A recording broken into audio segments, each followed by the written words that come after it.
అదే RTV app వార్తల్ని క్షణాల్లో చదివే అవకాశం ఉంటుంది. ఒక న్యూస్ పేపర్, ఒక టెలివిజన్ ఛానల్ మీ చేతుల్లో ఎప్పుడూ ఉంటాయి.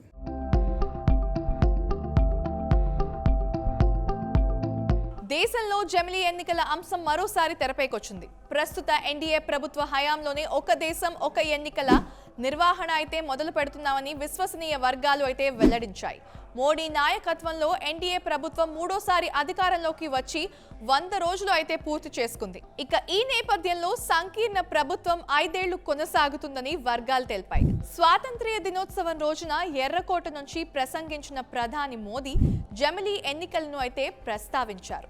ఏడాది పొడవునా దేశం మొత్తం ఏవో ఎన్నికలు జరుగుతూనే ఉన్నాయని, వీటి ప్రభావం దేశ పురోగతిపై అయితే పడుతుందని మోడీ ఆందోళన వ్యక్తం చేశారు.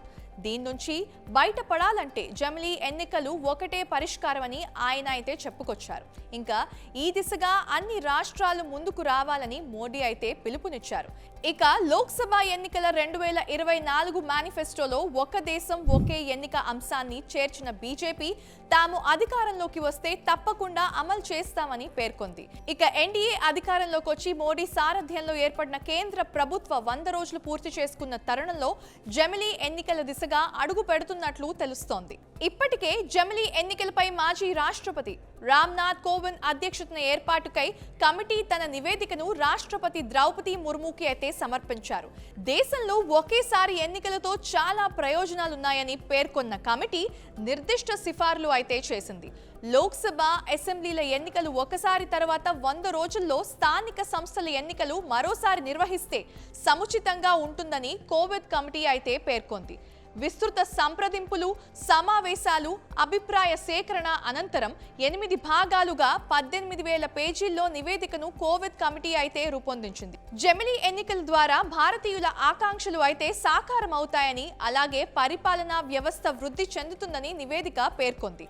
దేశంలో ప్రస్తుత ప్రభుత్వ పదవీ కాలం ముగిసినప్పుడు లేదా కొన్ని కారణాల వల్ల రద్దయినప్పుడు పార్లమెంట్ సభ్యులను ఎన్నుకునే సాధారణ ఎన్నికలు, రాష్ట్ర అసెంబ్లీ ఎన్నికలు వేరువేరుగా జరుగుతాయి.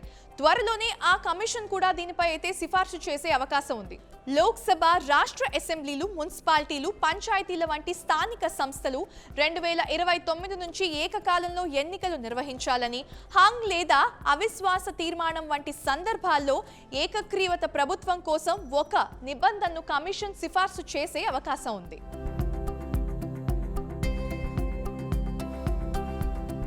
మరిన్ని వీడియోస్ కోసం ఛానల్ ని సబ్స్క్రైబ్ చేయండి. లేటెస్ట్ అప్డేట్స్ కోసం వాట్సాప్ ఛానల్ ని ఫాలో చేయండి. అండ్ లింక్ డిస్క్రిప్షన్ లో ఉంది.